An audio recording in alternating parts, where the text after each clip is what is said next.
ቁርጥ አርጋችሁ መተውና መሄድ ልመዱ ጋይስ። እንኳን እንደ እቃን የቆጠረሽ ምንም አታመጣም። ጠያቄ የለኝም፣ ለምን የሚለኝ ሰው የለም። ስለዚህ የፈለግኩትን ባረግ ባለትዳር ነኝ ብዬ ሙሽማ ባስቀምጥ ማን ምን አባቱ ያመጣል? ምን ተነጋግረ ምናምን አጨረስን በኋላ ይህን ታሪክ አወኩኝና አንድ ለልጆቼ ቤቱን መስራት እያለብኝ ሳልሰራው ቀረው። ሁለት ደግሞ እንግዲህ በቤተሰብ ነው ያገባሁትና 12 ዓመት በትዳር ቆይተናል። ይህን ታሪክ ሳውቅ በቃ አላውቅም። እኔ ብቻ ቆሜ መሄድ በራሱ በእግዚአብሔር ቸርነት ነው። እና ምን ከሌላ ሴቶች ጋር እንደሚያወራ እዚህ ሳውዲ ያሉ ሁላ የሚያወራቸው አሉ። እኔ ራሱ ይህን ሳውቅ በቃ እኔ ራሱ ስልክ ቀይሬ የፈተንኩትና እኔንም ይሻለኝ ቀጠረኝ። በቃ እንደ ኤርፖርት እንደሚቀበለኝ ነገረኝ። እኔ ሳውዲ ነው ያለው አሁን መምጫ ደርሷል እና ምናምን ብዬ ስልክ ቀይሬ ሰወረው እኔ ኤርፖርት እቀበልሻለሁ አለኝ። ባለትዳር ነኝ ግን ቤት ተከራይቼ አስቀምጥሻለሁ ነው ያለኝ። እሺ እና ብቻ በጣም ጨንቆኛን አላውቅም ወይ ልጆች ባልኖረኝ ጥሩ ነበር። አንድ ልጆች አሉ፣ ሁለት ደግሞ እሱ ደግሞ በቃ እስከ ዛሬ እያሾፈብኝ ነበር። እኔ እንደ ሰራተኛ ነበር ሳገለግል የነበርኩኝ። እሱ ነገር ሲሰማኝ በጣም ተሰባበርኩኝ። ቁሞ መሄድ አቃተኝ። እዚህ በባዕድ ሀገር ሁኜ መስራት ራሱ አቃተኝ። ምግብ መብላት አቃተኝ። ብቻ የማሳልፈው መድኃኒዓለም ብቻ ነው የሚያውቀው። እና ምን ላድርግ? ምን ያህል ጊዜ ነው አብራችሁ ይኖራችሁት?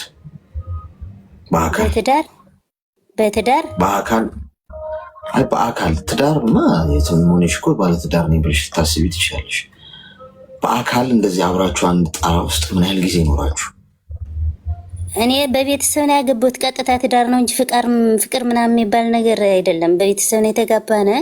አሁን 12 ዓመት የሆነን ትልቁ ልጃችን አሁን 9 ዓመት ሆኖታል። 3 ወንድ ልጆች አሉኝ እና 10 ምናምን ዓመት ነው የኖርነው እንጂ በፍቅር አንተዋወቅም። ቀጥታ ትዳር ነው እኔ እና እሱ የመሰረትን። አሁን በቃ ዓመቴ ነው ከሱ ተለይቼ ወደ ሳውዲ ከመጣሁ 1 ዓመቴ ነው። እድሜሽ ምን ያህል ነው? እድሜሽ ምን ያህል ነው? እድሜ 33 ይሆነኛል። እሺ ሚውት አድርጊና አዳምጪ። ለአንቺ የሚነገረው ለሌላውም ሰው ሚውት እንዴት እኔ ለሶሻል ሚዲያ ስለማልጠቅም ሚውት ምናምን ራስ አላውቅም። ችግር የለም። ድምፅ የሚረብሽ ድምፅ ከሌለ ዝም ብለሽ ስልክሽን አስቀምጪውና አዳምጪ። እሺ አንደኛ የራስሽን ፍትህ ራስሽ ማረጋገጥ መልመድ አለብሽ። የምንኖረው ምድር ላይ ነው። ምድር ላይ ስትኖሪ እንደ የዋህ እንደ በግ ሆናለሁ ካልሽ ትታረጃለሽ። ማንም አይደርስልሽም። ማንም ለአንቺ ህይወት የሚቆማ ነው የሚለው። ሁሉም ሰው አስተያየት ነው የሚሰጥሽ። ሁሉም ሰው የመሰለውን ቤተሰብም ቻዩ ነው የሚልሽ ከቻሉ ወይ ደግሞ በቃ ትዳር ነው የሚሉሽ። እኔም እዚህ ጋር ሀሳብ ነው የምሰጥሽ። ቃጠሎ ካለ የምትቃጣዩ አንቺ ነሽ። ምቾት ካለ ምቾቱን የምትወስጂው አንቺ ነሽ። የራስሽ ህይወት ላይ ራስሽና ራስሽ ብቻ ነሽ ቆራጥ እርምጃ መውሰድ የሚጠበቅብሽ። ገብቶሻል? ለምታረጊው ነገር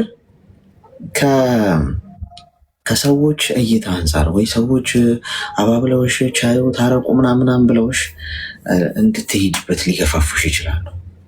ህመሙን ግን ማንም ከአንቺ ጋር አብሮ አይጓዘው። ተረዳሽኝ? ስለዚህ አብሮሽ ህመምሽን የማይጋፈጥ ሰው በአንቺ ህይወት ውስጥ ምንም አይነት ጠብታ ሀሳብ እንዲያስቀምጥ እንዳትፈቅጂ። ገብቶሻል? ህመሜን የማይታመም ሰው እንዴት መርፌ ስወጋ ወይ ደግሞ የሆነ ፔኔን የሚያረዳ ሰው ምን ታቃስታለህ፣ ለምን ትጮዋለህ ምናምን ብሎ መናገር አይችልም። በእኔ ቦታ ሆኖ ለመታመም ህመሙን መካፈል አለበት። ህመሙ የማይካፈል ከሆነ ዝም ነው ማለት ያለበት። ገብቶሻል? ስለዚህ እኔ የምነግርሽ ነገር አብሮሽ ያለው ሰው በቤተሰብን ያገባሽው ግን ማፊያ ነው፣ የለየለት ማፊያ። ገብቶሻል? ስለዚህ እንደዚህ አይነት ህይወት ውስጥ እንድትኖሪ አትገደጅ። ማንም አያስገድድሽም። እውነታውን አይተሻል። አንቺ እንኳን በሌላ ስልክ ስታወሪው ቀጠለሽ። ባለትዳር ነኝ ላስቀምጥሽ ተከራይቼ አለሽ። ከዚህ በላይ እውነታውን ፊት ለፊት ማየት አይጠበቅብሽ።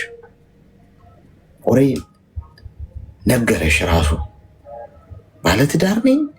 ክህደት እንኳን አልካደማየሽ። ሲንግል ነኝ ምናምን ብሎ ለመዋሸት እንኳን አለሚሞክረው። በጣም እንደናቀሽ የሚያስታውቀው ምንድን ነው? ባለትዳር ነኝ ግን ላስቀምጥሽ አላት።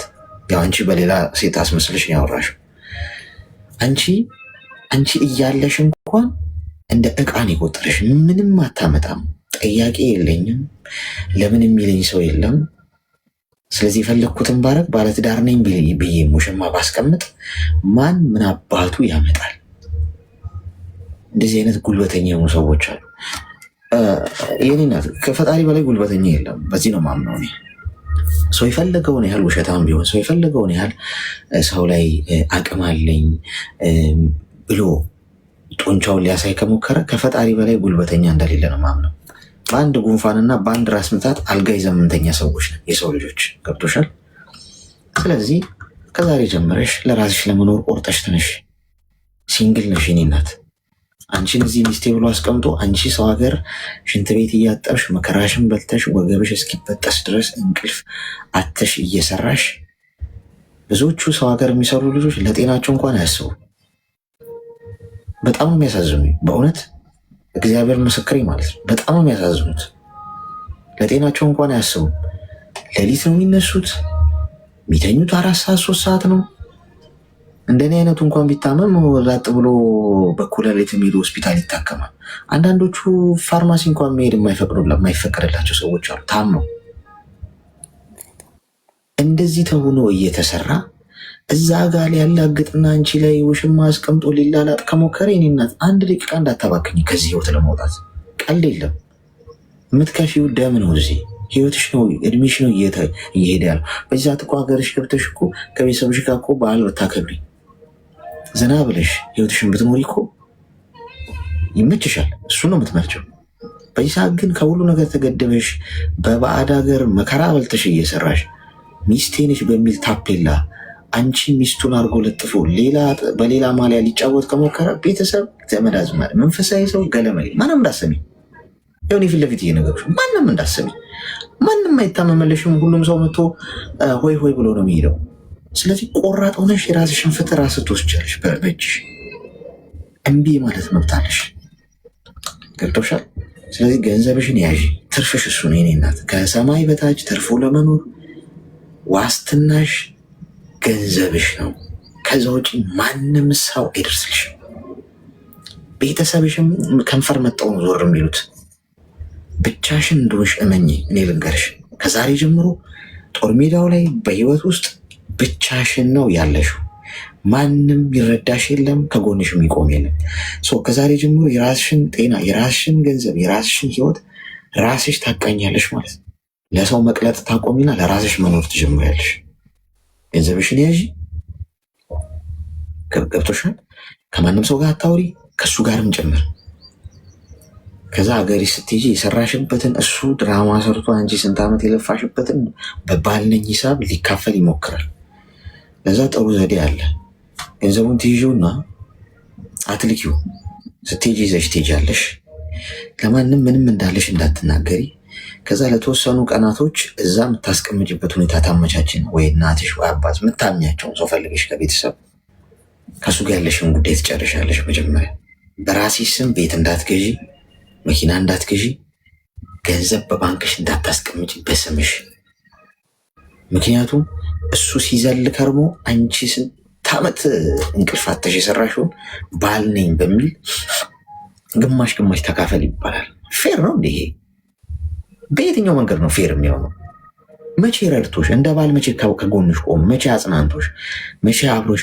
ይሄ እኮ ነው ትዳር እኮ መደጋገፋል። መቼ የደገፈሽን ነው ሊካፈል ነው የሚመጣው? ምድራዊው ፍርድ ቤት ብትሄጂ አዎ ባል ነው ይካፈል ይላልሽ። ምክንያቱም ማስረጃ እውነት አይደለም የሚሰራው ፍርድ ቤት። የኔ እናት ፍርድ ቤት እውነት የለም። ገብቶሻል? መረጃና ማስረጃ ብቻ ነው የሚያስፈልገው። የእሱ ባል መሆኑን በወረቀት የ80 ወረቀት ካመጣ በህይወትሽ ውስጥ ምን እንደተካሄደ ፍርድ ቤቱ አያገባውም። ባል ነው አካፊ ይልሻል። እውነትሽን ግን አንቺ ነሽ የምታውቂው። የአንቺ እውነት ፈጣሪ ዘንድ ነው ያለው። ገብቶሻል? ከዛሬ ጀምረሽ ገንዘቡን ስቴጂ እንደዛ አድርጊ። ከዛ በኋላ በዚህ መንገድ ለራስሽ ወታደር ሆነሽ ቆሚ። ከዛሬ ጀምሮሽ እንዳትዘናጊ፣ ትበያለሽ። ተግባባን? ልጆችን አላሳይም አለኝ። ደግሞ ልጆችን አሁን ማግኘት አልችልም፣ ብሩን አላክሽ ብሎ ትናንትና ሽማግሌ ሰብስቤ ያለው ለእሑድ የንስሐ አባት ቄስ መለኩሴ እናት አባትሽን ይዤ እሑድ እመጣለሁ፣ እሑድ እንድታገኛቸው አለኝ። የት ነው እሱ? እሱማ ኢትዮጵያ ነው ያለ። አንቺ የት ነሽ? እኔ ሳውዲ ነኝ። የት ነው ይዞ የሚመጣው ታዲያ? ሳውዲ ሊያመጣቸው ነው? ሽማግሌ ይዤ በቪዲዮ አቀርባቸዋለሁ። እነሱ ጋር በስልክ ታወሪያለሽ። ከማንም ጋር እንዳታወሪ።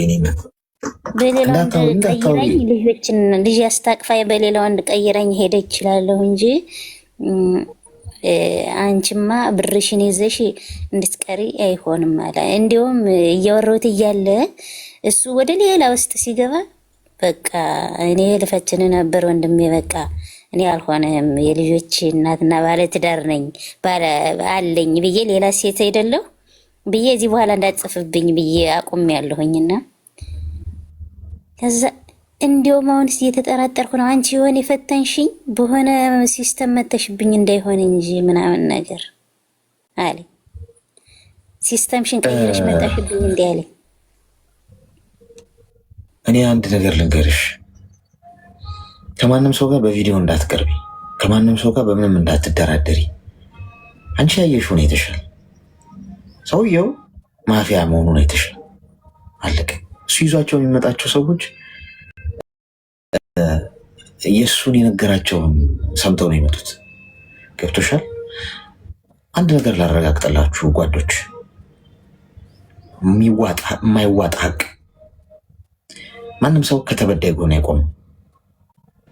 ለተበዳይ የሚቆም ህግም የለም፣ ፍትህም የለም፣ ሰውም የለም ምድር ላይ። በዳያችሁ ራሱ ከሳሻችሁ ሆኖ ቢመጣ ሰው ሁሉ የሚቆመው ከበዳያችሁ ጎን። የእናንተ እውነት ፋይዳ ቢስ ነው። የእናንተን እውነት የሚያውቀው ፈጣሪ ነው። የኔ እናት ልብና ኩላሊትን መርማሪው አንድ እግዚአብሔር ብቻ።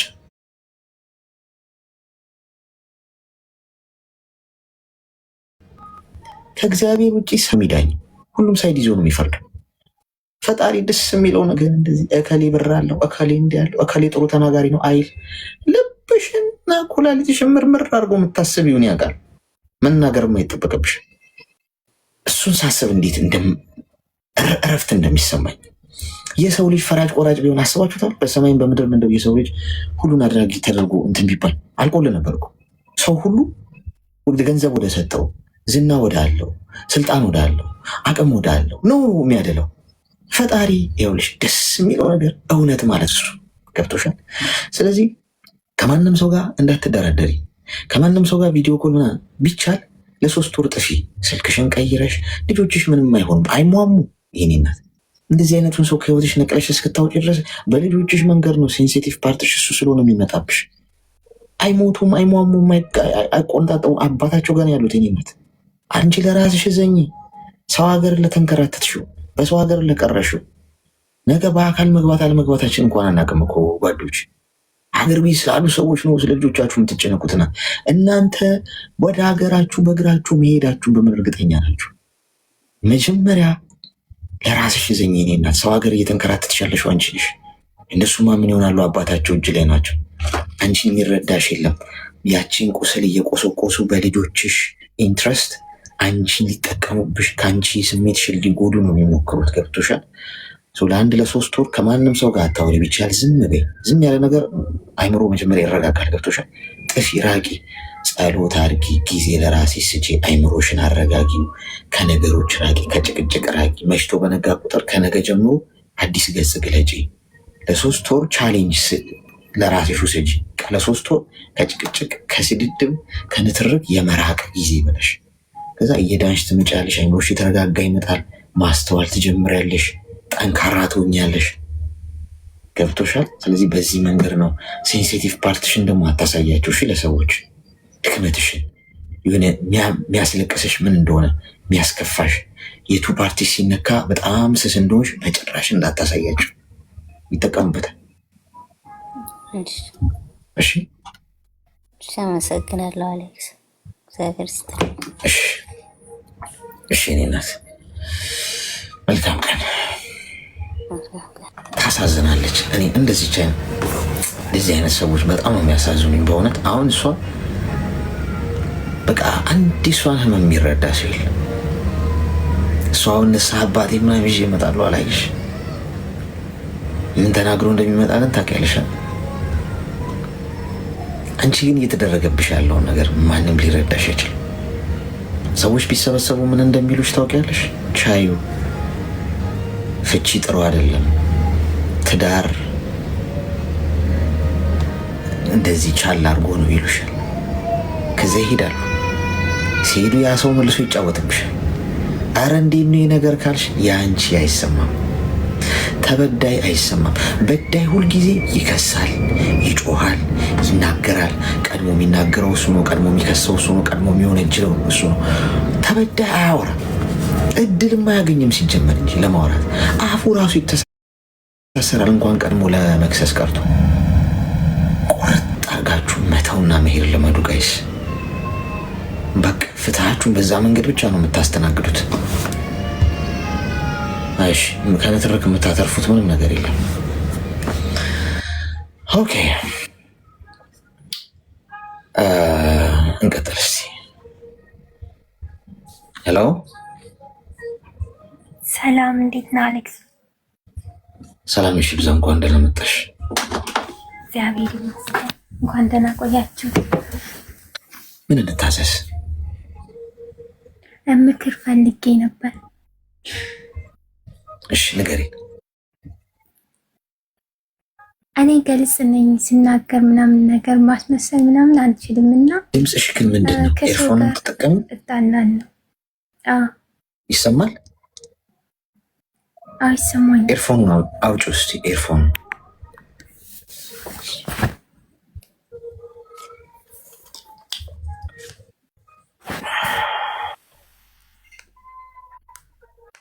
ይሰማል ነው? እሺ፣ ይሰማል። ምን ልታዘዝ?